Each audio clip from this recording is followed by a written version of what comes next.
दोस्तों, आपने अक्सर किसी को ऐसा कहते हुए सुना ही होगा, शतम जीव शरदः। शतम यानी 100 वर्ष, जीव यानी जीवन, शरदः अर्थात शरद ऋतु। 100 वर्ष जीने के आशीर्वाद देने होते हैं तो हम ऐसा तो कहते ही हैं कि तुम 100 साल तक जियो, लेकिन ऐसा क्यों कहा जाता है 100 शरद ऋतु तक जियो?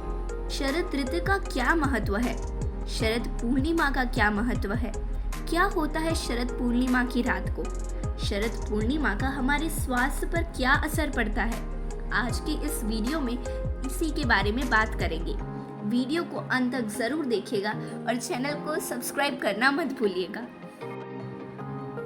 शरद ऋतु का वातावरण बादल बिना का निर्मल, प्रसन्न और शीतलता देने वाला है। जो व्यक्ति शरद पूर्णिमा की शुभ्रता, निर्मलता और प्रसन्नता को पामता है, उसका जीवन सार्थक माना गया है। और यही कारण है कि आशीर्वाद देते समय कहा जाता है, आप 100 शरद ऋतु तक जिए।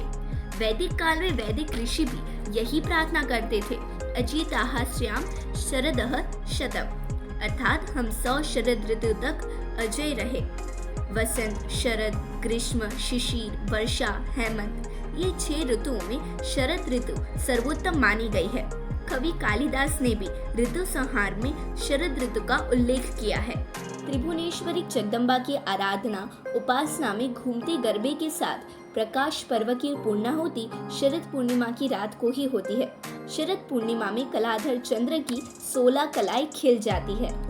चंद्रमा की यह 16 कलाएं हैं अमृता, मंदा यानी विचार, पुष्प अर्थात सौंदर्य, पुष्टि यानी स्वास्थ्यता, तुष्टि अर्थात इच्छा पूर्ति, धृति यानी विद्या, शाशनी यानी तेज, चंद्रिका अर्थात शांति, कांति यानी कीर्ति, ज्योत्स्ना अर्थात प्रकाश, श्री अर्थात धन, प्रीति अर्थात प्रेम, अगंदा यानी स्थायित्व, पूर्ण अर्थात पूर्णता या कर्मशीलता और पूर्णामृत यानी सुख। चंद्रमा के प्रकाश की यह 16 अवस्थाएं हैं। मनुष्य के मन में भी एक प्रकाश है, मन ही चंद्रमा है। चंद्रमा जैसे घटता बढ़ता रहता है, मन की स्थिति भी यही होती है। आयुर्वेद की दृष्टि से ये किरणें स्वास्थ्य और चैतन्य प्रदान करने वाली शक्ति रखती है, इसलिए चंद्रमा को मन का भी देव माना गया है। शरद पूर्णिमा के दिन भगवान चंद्र की पूजा करना बहुत ही महत्वपूर्ण माना गया है। हिंदू पौराणिक कथाओं के अनुसार प्रत्येक मानव गुण एक अलग कला से जुड़ा हुआ है। मान्यताओं के अनुसार 16 विभिन्न कलाओं के योग से आदर्श मानव व्यक्तित्व का निर्माण होता है। कहा जाता है भगवान श्री कृष्ण भी यह सभी 16 कलाओं के साथ अवतरित हुए थे।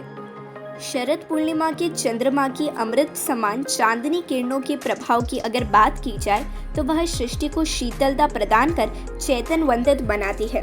चंद्र तो औषधियों का स्वामी है। श्री कृष्ण भगवत गीता में कहते हैं, मैं रस भरा सोम चंद्र बन के सभी वनस्पति को परिपक्व पुष्ट करके उनके औषधिक गुण को बढ़ाता हूँ। पुष्णामि औषधीः सर्वाः सोम भूत्वा रसात्मकः। शरद पूर्णिमा की चांदनी के सिंचन पान से वस्तुओं की गुणवत्ता में एक अलग सा प्रभाव पड़ता है। पूर्ण चंद्र के किरणों के सेवन से शरीर की अनेक व्याधियों से मुक्ति मिलती है। इसे शीतोपचार कहते हैं। मध्यरात तक चांदनी में रखे दूध पौए अमृत के समान मिष्ट बन जाते हैं। श्रीनाथ जी जैसे तीर्थों में मुकुट उत्सव होता है। ठाकुर जी को दूध पौओं का नैवेद्य अर्पण किया जाता है। तभी इस दिन उत्तर भारत में खीर बनाकर रात भर चांदनी में रखने का विधान है। ये दिन चंद्र पृथ्वी के सबसे करीब होता है, अतः चंद्र की किरणों का प्रभाव बढ़ जाता है।